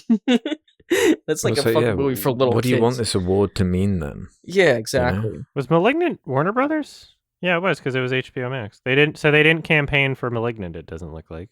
I'm looking at their for consideration list. They have Dune, King Richard, Matrix Resurrections. They did campaign for The Suicide Squad. Let's see what. Yeah, here we are. For your consideration, yeah, they did do a best visual effects campaign, at least for Warner Brother, The Suicide Squad. Yeah. Yeah, the effects were better in that than Free Guy. That's undeniable. They were. Mm-hmm. Yeah, definitely. 100%. What's funny is, I'm sure some people will defend Free Guy by saying, but it's supposed to look like a video game, but it's not because the characters are still live action. It doesn't even look like a video game. Yeah, character. If that's the case, then the character shouldn't be live action in those scenes. Yeah. Yeah. Anything else you'd change? Oh, okay. About the Oscars? I don't know. Everything? Next. Yeah. Yeah, maybe having it be like an independent body that isn't owned by Disney would help. So there's just less of a less out of touch, fucking stupid, annoying rich people. Seriously, okay, they're trying to fix up their image. They've clearly been doing the whole okay, what do we do to make people watch the Oscars again? They're stressing out about it. Clearly, remember they tried to do that best popular film, and then they scrapped it because people got mad, or they were thinking of getting rid of certain categories, and then they got some pushback. They scrapped it because people got mad. They're clearly trying to be okay, well, what do people actually want? Let's give them that. They have that as part of their goals in their conversation, but they're so fucking out of touch. They're we're bringing back hosts this year. Who do they pick? Amy Schumer. It doesn't matter what you think of her personally. The fact is that many people find her unlikable, and you would have to be incredibly out of touch to think that putting her on the list of hosts is going to be positive instead of negative. You are so fucking out of touch to think Amy Schumer is going to bring people to the Oscars and not turn them away. You're so fucking out of touch. It's unbelievable. These people are just not living on the same planet. They don't even know how much groceries cost. Yeah, I don't know what the fuck they're thinking. Yeah, honestly. Anyway. Yeah, I don't even know what to say about them. I think the whole thing's disgusting. Make your own best of the year lists. I think that's a good way to go. Yeah, that's a good idea, Alex. Have scouts or have young people actually picking the nominations, or at least getting a catalog together for the Oscars to watch. Because it's always the same pipeline of movies. It's the movies from Warner Brothers and the big studios, and it's the ones who campaign. It's the same thing. Oh, yeah. We've decided to diversify the Academy of voters by adding a bunch more out of touch rich people, but this time some of them are black. So the whole thing is so dated. It's just such a dated institution. The whole giving out awards, it needs to be completely updated. The entire thing. You need new people and everything. They are out of touch. It's just so out of touch. The entire thing. Yeah. Synecdoche 239 has this to say. Have you guys heard about the comedy Trey Parker and Matt Stone are making with Vernon Chapman and Kendrick Lamar? Thoughts? No, I haven't. I'll watch it. Is there anything about it other than what you just said? That's just what they wanted to hear, was the thoughts on this idea. Yeah. Well, I think I've heard about I'll watch it. That vaguely before, but yeah, I'll watch it. I like Vernon Chapman. Okay. Did you say Kendrick Lamar? Yeah. That makes it interesting, I guess. Yeah, Trey Parker, Matt Stone are great. Yeah, I mean, Vernon Chapman, I think, this isn't the first time they've worked together. I'm pretty sure Vernon Chapman has writing credits on a bunch of South Park episodes. I might be wrong. Yeah, he did do a bunch of South Park. So yeah, it's not like this is a new crew other than Kendrick, I guess. Yeah, I'd be curious to see what the Kendrick link is. I'll watch it. If they do some kind of musical, maybe. Some music. Yeah. They always do musicals. Book of Mormon and the South Park movie. Yeah, Book of Mormon's great. Team America, right? Wasn't that a musical? Mm-hmm. Somewhat. Yeah. Okay. Maybe Samurai has one targeted at me, actually. Ooh. After listening to a previous episode of Sardonicast, Alex mentioned that he doesn't like Mr. Bean. There was some confusion over whether he meant Mr. Bean or Johnny English or just Rowan Atkinson in general. So can you please clear the air? Does Alex like Mr. Bean, the original series, or not? Please be aware that your answer does determine whether or not you're a man of culture or not. Okay, so here's where I stand on Mr. Bean. Original show? Good. Yeah. Yeah. Movies? No. Hell yeah. Oh, People gave me shit for not liking the movies. Wait, really? Yeah, I know. No, I don't know I've never why. been about the movies. The shows are it's so too much. much. Better. No. It needs to be episodic, short, little. Like he's too much. Yeah, He's yeah. not a lead for a movie. It's too fucking The much. style isn't the same. The music isn't the same. Mhm. It's just it's so much more artificial. Yeah, Mhm. I'm with you. Yeah. Johnny English also sucks, but Rowan Atkinson, awesome. Yeah, Huge agreed. respect. Zazu. Yeah. Of course. Yeah. I agree with what you said, Alex. Basically everything you said. Show's great. Okay. Movies aren't. Toasty Pyro has one for us. If you can consider movie trailers as an art in themselves, what are the greatest trailers ever made? Jordan Peele's Nope trailer just dropped, and it captures a lot of what makes a good trailer, conveying tone but not spoiling anything, the visual use of from Jordan Peele, the music and editing, etc. Yeah, he strikes me as a person that has some level of control over the trailers he releases because his films are consistently well marketed in that way.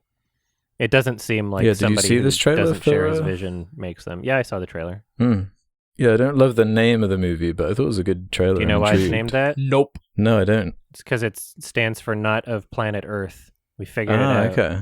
We got it. The trailer's what sold me on it because I don't know. I'm curious how he's going to fit in. He likes his like socio-political commentary and having like the alien slant. There's Yeah, going to be I'll some watch cool it. stuff in there. Yeah, it's I enjoyed Us, even though it wasn't as great as Get Out, but I'm bound to find something I enjoy in this probably. Yeah, I much prefer Get Out, but Yeah. Dark Knight Rises had a great trailer, I thought. Excellent trailer. That first one. With the chanting and just like great shots in it. Really built up your excitement for the movie, which is what a good trailer should do. Yeah. Any trailers for you guys? I don't know. That's one that comes to my mind. Talking about best trailers. Yeah.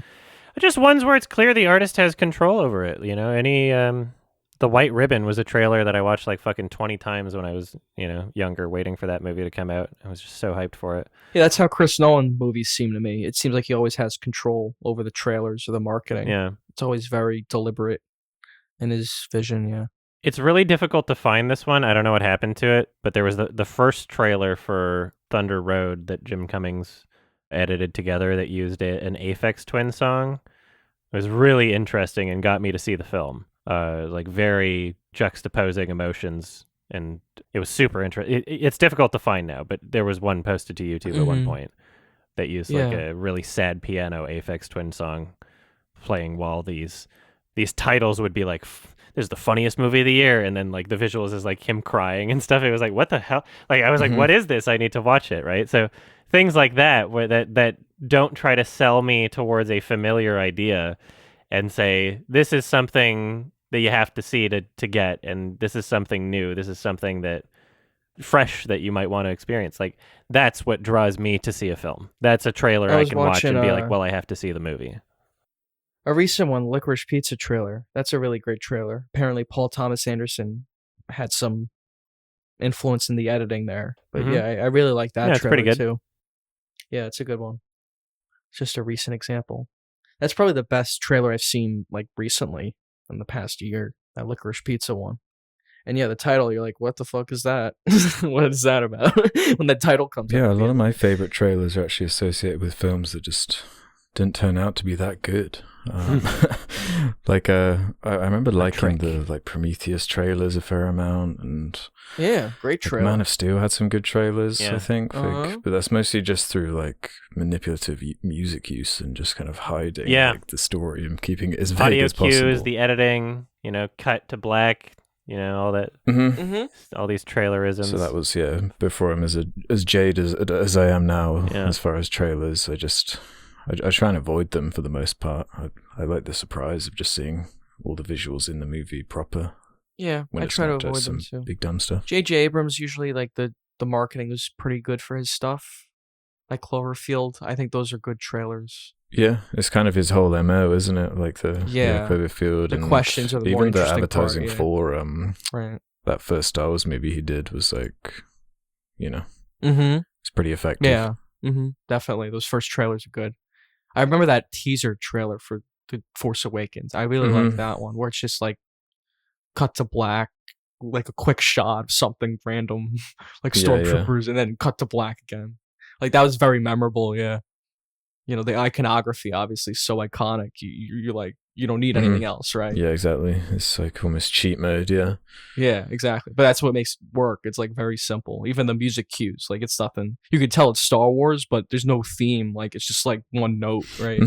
It's that done. Yeah, you're right. That's a good one to bring up.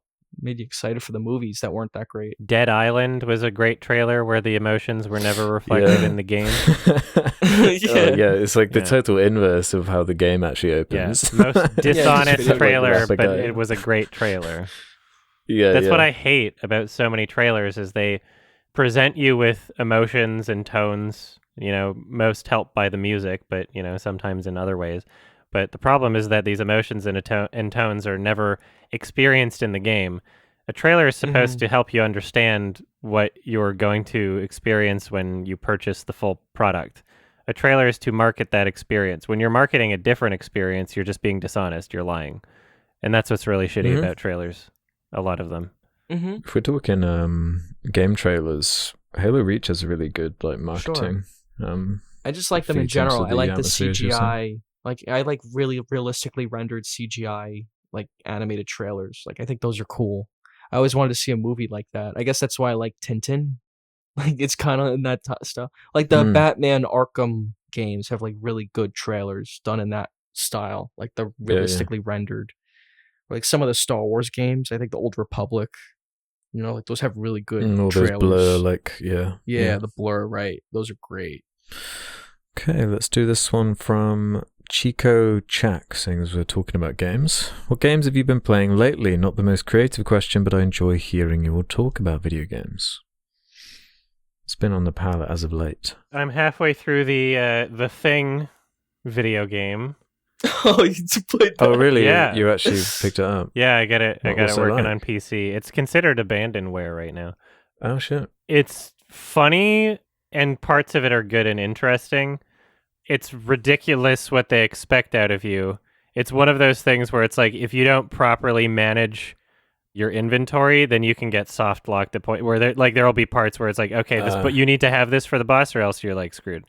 So you got to make sure you're doing the multiple save file things. You're saying something about hunger bars and keeping your crew alive or something weird like that? Yeah, it was less complicated. I psyched myself out when I was younger. I overcomplicated it. There's still that element where it's like your squad mates can get stressed out and there's ways to calm them down, or they can not trust you and you could do certain things to trust them. There was one really bullshitty thing that happened though. There's an item in the game where they give you you can draw someone's blood and then immediately it'll tell you whether or not they're a thing, like it'll explode in your hand or whatever. And they introduce this item as a way to either you can do it on yourself and calm someone down being like, oh, I know you're not the thing, which is, there's a point where that's scripted and that happens. Or B, you can test someone else to see if they're the thing. And it didn't fucking work because there was one of our squad mates that turned into a thing and I was like, okay, I got curious. I go back a save and then I literally before we go into the room where that happens, I test him and it's fine and he's like human. And then we take 2 steps and then he turns into the thing. I'm like, this doesn't even fucking work. You piece of shit. Why would you put that in the game? Why would you tell me I can use it like that when it's just a lie? That was so annoying. Yeah, that was frustrating. But I'll beat it. On Sunday we had an hour spent on one boss fight just trying to figure out what the fuck we're supposed to do, and yeah, it was fun. We'll beat it next Sunday. This coming Sunday. What are you playing, Ralph? Yeah, I just got a PS5, but I haven't played it yet. Do Bug Snacks. It's not even ironic. Oh, is Bug Snacks worth it then? It's totally worth it. Bug Snacks is awesome. Bug Snacks is dope. Really? Okay. So good. Okay, I got a PS5. Yeah. I'll have to check it out. Okay. I'm not joking. All right. It's a really good game. I've seen some clips. It looks very odd. Alex, you would love it. It's got a really great It's on personality. PlayStation. Yeah, it's on cool. PS5. It's on I think it's on Epic Game Store on PC if you want to play it. I think it might be on Steam now. I don't know, but it should If be it's on Steam, that's good. I have some gift cards for Steam. Okay. Yeah, I've been playing a Planet Coaster. That's fun because you build. It's like Roller Coaster Tycoon, a more advanced version of it. Yeah, I've been having a lot of fun with that, just building rides and whatever. Yeah, that's all I've been playing really. I've been playing like replaying some old stuff like Spider-Man 2, that kind of stuff. I don't know if you've played that from like GameCube. Oh yeah. I'll revisit those at some point. That's a fun game because you were bringing up old stuff. Yeah, Yeah. that was super fun. I want to go through all the Spider-Man games at one point. Yeah, there's a lot of them. That one's really good. Like the web swinging, I think it's like that's the first one with really advanced web swinging, and Tobey Maguire's in it, and Kirsten Dunst, Alfred Molina's in it. I remember it being longer when I was a kid. It's only like 5 hours or so it took for me to beat it, which I wasn't expecting. But I guess that's just like when you're a kid, you just suck at games when you're like a little kid. You suck. Yeah, you just go through things slower. Yeah. But now I'm like much better at web swinging and all that. Yeah, that's it though. Yeah, I've been playing a little bit of Horizon Forbidden West. Was that the new one? Yeah, it just came out a couple of days ago. Yeah. I don't know about you guys with the like open world fatigue type stuff with like, this Ubisoft kind of design that's been just fucking rinsed for years at this point where it's like, it's a big map, you got to like clear bases of some kind and then like a bunch of things appear on your map or whatever and you clear them out. Yeah, it's like one of those. It's just like tons of things cool to though. Do, like monotonous little side quests. I'm not fully sold on like the world and the story of it or whatever. I think trying to explain why you're like just this robot dinosaur world, like trying to assign any like logic or lore to it's just kind of stupid to me, like inherently, so I just don't care about it that much. But the gameplay loop is fun as hell, really responsive, looks amazing. Yeah, I might check that one out. Yeah, it's worth checking out. Yeah, I do tend to like open world games where you just put tons of hours into exploring everything and do like monotonous stuff like that. Yeah, because it's kind of mindless. Yeah, you can you don't have to pay attention 100%. You kind of put on a YouTube video or something, or like watch something on your phone. Yeah, I call them podcast games sometimes. Like where it's just exactly. put on a podcast and grind some shit. Not all the time. When I'm playing the story or whatever, in like Assassin's Creed, that's what I've been playing too. Odyssey, I have like 100 hours in it. But yeah, if it's something important happening, I'll shut off my phone. But yeah, if it's like go take out like a Spartan like gang group in like the hills or something, all right, I'll put a podcast on or something. Yeah, it's kind of like that. Yeah, podcast game. I guess that's a good kind of name for it. Okay. Let's do this one from Johnny the Fancy Man. Hey, beautiful people. I recently showed my 2 roomies the films One Cut of the Dead and Brain Dead. To my surprise, they did not enjoy any of the movies at all. Have you guys tried the same thing, where you recommend a movie you really love to someone and you can just feel while watching it with them that they don't like it? At one point, I also showed the film The Fanatic to some friends, and they looked at me like I was an alien. When I laughed at the movie, they did not find the movie funny at all. Instead, they felt bad for John Travolta's character, Moose. Have you ever got any similar experiences? Keep up the good work with the podcast. You guys are the best. Yeah, I can see that with someone who doesn't watch a lot of movies. I'm talking about like the fanatic thing he's talking about. Like they're just like they're trying to like get invested in the movie. Like they're just taking it seriously. Yeah, like someone who has like more like of a film knowledge or like who's seen more movies, I guess like us, like we don't take it as seriously. Like we just like we know it's an actor and we just like laughing at like the actor. Yeah, like, I know John Travolta's not actually like disabled. Bad movies are kind of like an acquired niche taste. Definitely, like the you need to like get enjoyment it, right. or something. Yeah. You can't just like pull a random person off the street like, yeah, let's watch Love on a Leash. Exactly. You're gonna think it's really funny. Like they're not gonna get it. They're gonna be uncomfortable. Actually, like you need to explain. You need to be on the same wavelength of like why it's funny. You need to have, and for that you need some understanding of like filmmaking and like the process of it. How people are like come up with ideas. Like how things like don't translate well on screen. Like once you've seen more movies, I think that comes out more. I don't know what you guys have to say. Yeah, I mean it's happened depending on the environment. Usually I have a pretty fucking good success rate in terms of showing people movies that I think they will enjoy, because it's all really depending on the person. So sometimes there'll be people who I'm like not as familiar with their tastes or something, or sometimes there'll just be the odd movie where they'll be like, yeah, that was bullshit, I didn't like it. Like sometimes there'll be a movie that is great in my memory that's not so great when I revisit it, and I'm with friends revisiting it. I'm like, yeah, I can see why people might not like this sort of thing, even though I have a nostalgic reason to like it. But yeah, I don't know. Get better friends, scrub. Yeah, like it happens all the time. Like it's part of what makes it fun to me is you show, especially if it's like weirder stuff. Like I've shown people like Fantastic Planet, and some have like really enjoyed it, and some were put off by it and didn't get it. It's like, yeah, it's part of the fun. Yeah. If everyone just felt the same way about every movie, like it wouldn't be a very dynamic like conversation as far as like an art form is concerned. Well, so. At my awards show, the Aussies, everyone will feel the same way about the movie. Yeah, I've shown Scott Pilgrim to a lot of people. They tend to like it. There's some people who don't. I show them because it's like a very accessible movie, I feel. Mm-hmm. Like most people tend to enjoy it. Even the people, they don't hate it. They just don't like it as much as me usually. I guess they don't connect to like the musical numbers or like something like that. They just don't get it. Like the Matthew Patel scene with like the musical number and the dancing demon chicks. Like not everyone's gonna get that like joke. Like the Bollywood kind of satire. Like they're not gonna get that. But you know, that's like what I've shown to people where not everyone loves it. They're kind of like, I guess I understand, but I love that movie. Yeah, there's sometimes I'll be surprised. Sometimes I'll like, because a lot of the stuff I watch is like, you know, for work, and so I'll have like a list of things I have to want to get through. And sometimes there might be like company over, and I'm like, oh, okay, well maybe I can, you know, kill two birds with one stone sort of thing, see if they're interested in this. And if they don't like it, I can shut it off and watch it later. Sometimes I'm surprised with how inaccessible I can get and have some people who are not like regular indie weird film watchers but still like it. Sometimes I surprise myself with just like, oh wow, like I wasn't expecting anybody would like this, but you know, some people are kind of into it. Sometimes it's good to just show someone something that's weird and kind of inaccessible, and you never know, you could get lucky and they might really enjoy it. Those tend to be the most memorable films, yes. Yeah. Get a good gauge on someone, and yeah. Okay. Let's do this one from Jake Wyman. Seeing that video game movies are becoming more and more of a popular trend in Hollywood now, Uncharted, Jak and Daxter, Sonic, Yakuza, Ghosts of Tsushima, Last of Us, Borderlands, Witcher, etc.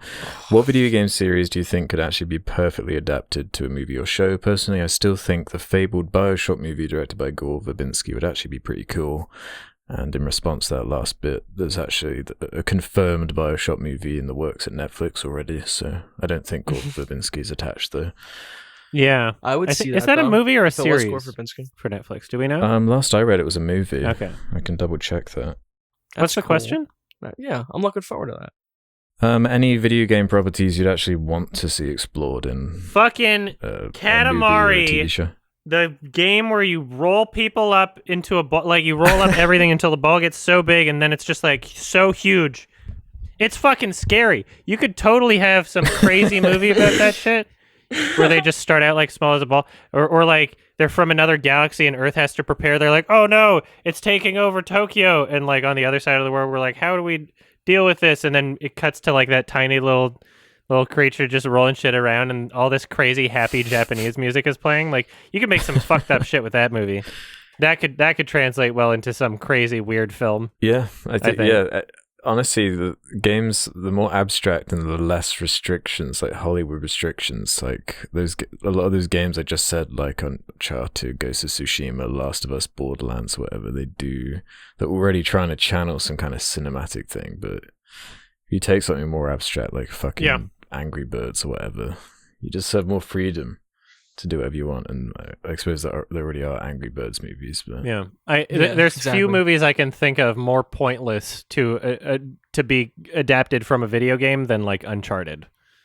I can't think of a more pointless video game adaptation. It's just from the get-go, it's a fucking terrible idea. Yeah, it's just inherently pointless. Because the games are already like movies. They're already so cinematic. Yeah, my answer, I guess, would have been Halo, but I feel like the time is long past for that, and you'd have to do it right, and I just... Yeah, that's not happening. I feel like, this is the one we're looking for. It's been in development for a long time, it seems, which is not a good sign. That's how Uncharted was also. It was in development for a long time. Yeah, and if it is a movie, by the way, this BioShock thing, according to these articles I'm looking at from Netflix. Yeah, I don't know how they're gonna do that with BioShock, but I don't have faith. I just don't think it's a good idea. In theory, you could do any video game adapted. You just take the characters and write a new story out of it. If you're gonna do it that way, I guess technically you could do any video game you'd like. That's a game. I would just pick games I like. I would pick Grand Theft Auto. I don't know, Hitman. Hitman. They already made Hitman movies though. Those suck. Yeah, there's no exactly. point. They've already tried with a bunch of these. They're not good. Yeah. Metal Gear Solid, Destroy All Humans. Oh yeah, there is supposed to be a Metal Gear movie coming. There's a Cuphead show. I need to see that still. I'll probably watch it this week. Yeah, who knows? Maybe I could talk about it next time. But yeah, I want to see that. Katamari Damacy. Do it. It's the only movie that needs to exist. Flappy Bird movie? No. Do something with that? No. Katamari. I don't believe it's 2D animated, the Cuphead show. Oh, isn't it? Or it's not like it is. hand-drawn. It's just not That's what I meant. Yeah. It's not hand drawn like the games are, which I think is kind of a wasted opportunity. Yeah, it's not 60 frames to per bring second. back hand drawn. Yeah, they should have done hand drawn. That would have been awesome. Yeah, it would have. Yeah, I guess whatever. the budget would have been too high. I don't have high expectations for that show or anything. So yeah, I don't either. Yeah. I would have if it was hand drawn. I would have just watched it for the animation then. That's like the hook of the game. I wouldn't say it if it wasn't such a big deal. It's supposed to look like traditional Disney animation, isn't it? The style. Yeah. From what I've seen, it doesn't look quite that level. It looks way more kind of digital. No, it doesn't look like one of those kind of old cartoons at all. Mm-hmm. The game does. The game looks like it's plucked out of a 1930s Disney cartoon. Yeah. Mm-hmm. It's perfect. That's stunning. Yeah. Yeah. The show isn't perfect. It's even if it's just a little off, you can tell. All right, that does it for questions. We are now at the point in the show where we get a recommendation from someone.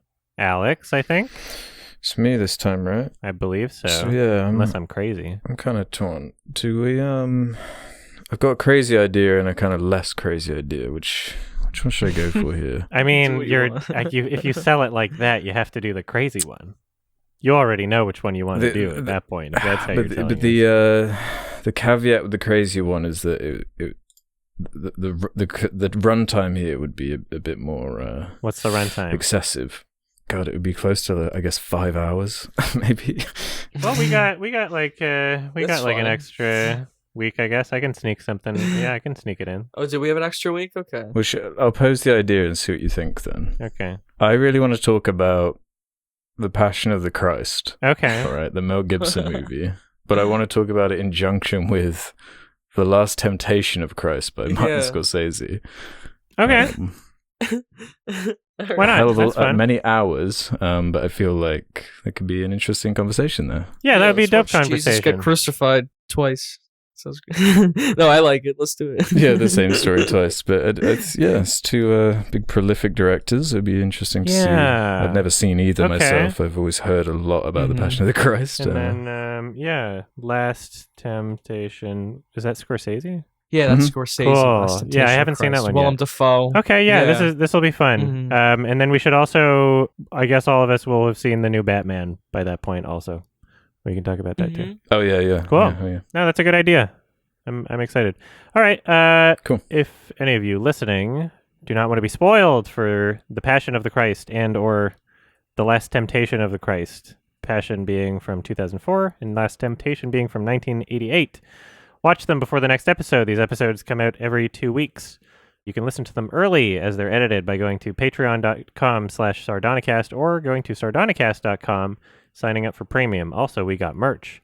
And send us some fan art so I can include them at the beginning of the episodes. Doesn't even have to look great. Just keep sending fan art, and I'll keep including them in the episodes that I edit for the thing. All right. Thank you so much for listening, everybody. Bye-bye. Happy Shrek, everybody. Synecdoche. Synecdoche, New York.